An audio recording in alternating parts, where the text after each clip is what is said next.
اللہم انا نجعلک فی نحورہم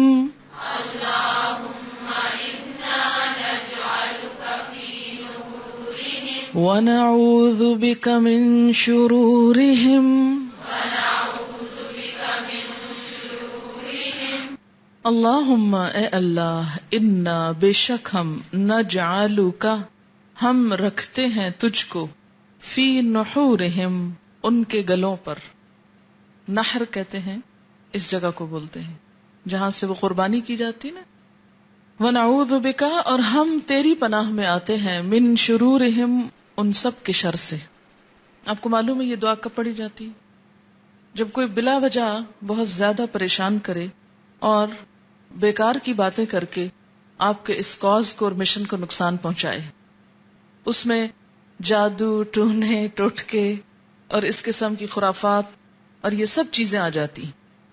ٹھیک ہے، آپ کو معلوم ہے کہ شیطان کسی طور پر کبھی بھی نہیں چاہتا کہ کوئی انسان اللہ کی طرف جائے، کیونکہ اس میں اس کا خسارہ ہے. ٹھیک ہے، لہذا وہ طرح طرح سے انسانوں کو ورغلانے کی کوشش کرتا ہے. اور سب سے بڑی بات یہ کہ اس نے کیا کہا تھا، لئن اخرتنی الی یوم القیامہ لأحتنکن ذریتہ، میں تو ان کے بچوں کو بھی پکڑ لوں گا، سب کو گھیر لوں گا، اپنا کر لوں گا. لہذا وہ کوئی وار نہیں جانے دیتا. اور اس میں بھی آپ دیکھیں کہ اس نے کہا تھا نا کہ ثم لآتینہم من بین ایدیہم ومن خلفہم وعن ایمانہم وعن شمائلہم، سامنے سے آؤں گا، پیچھے سے آؤں گا، دائیں سے آؤں گا، بائیں سے آؤں گا. ولا تجد اکثرہم شاکرین، تم اکثریت کو شکر گزار نہ پاؤ گے. تو ہم میں سے ہر ایک کے ساتھ شیطان لگا ہوا ہے. نبی صلی اللہ علیہ وسلم نے فرمایا کہ جس طرح خون دوڑتا ہے ایسے ہی شیطان دوڑ رہا ہوتا ہے. یعنی ہر وقت وہ پیچھا کرتا ہے انسان کا، کبھی نیت پہ حملہ کر رہا ہے، کبھی ارادوں کو کمزور کر رہا ہے، کبھی عبادت میں خلل ڈال رہا ہے، کبھی عبادت کروا کے تکبر کروا رہا ہے، کبھی کسی طرح کبھی کسی طرح. اور انسان بسا اوقات اس کا آلہ کار بن کے نیک مقاصد کو خراب کرنے کی کوشش کرتا ہے. تو اس کے لیے کیا ضروری ہے کہ انسان اللہ کی پناہ میں اپنے آپ کو دے اور ان تمام چیزوں کو جو ایک نیک کام میں رکاوٹ ہوں ان سے خود نبٹ لے.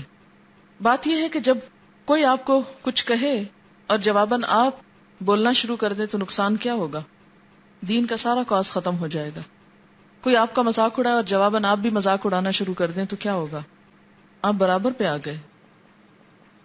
تو اس میں ہمارے پاس تو ایک ہی راستہ ہے اور وہ اللہ کی مدد کا اور اللہ کا دامن تھامنے کا، کہ سب کی باتوں، شر، پروپیگنڈے، گفتگو، جادو، کلام، جو کچھ بھی ہے، اس سب کے جواب میں کیا کہتے ہیں؟ اللہم انا نجعلک فی نحورہم ونعوذ بک، تیری ہم پناہ میں آتے من شرورہم، سب کے شر سے، خواہ کوئی حسد کا ہے، عداوت ہے، بغض ہے، نفرت ہے، کچھ بھی ہے، جو بھی بدنیتی کے ساتھ تیرے دین کو نقصان پہنچانے کی کوشش کر رہا ہے، وہ دنیا میں کہیں بھی ہو، ان سب کے دفاع کے لیے اللہم انا نجعلک فی نحورہم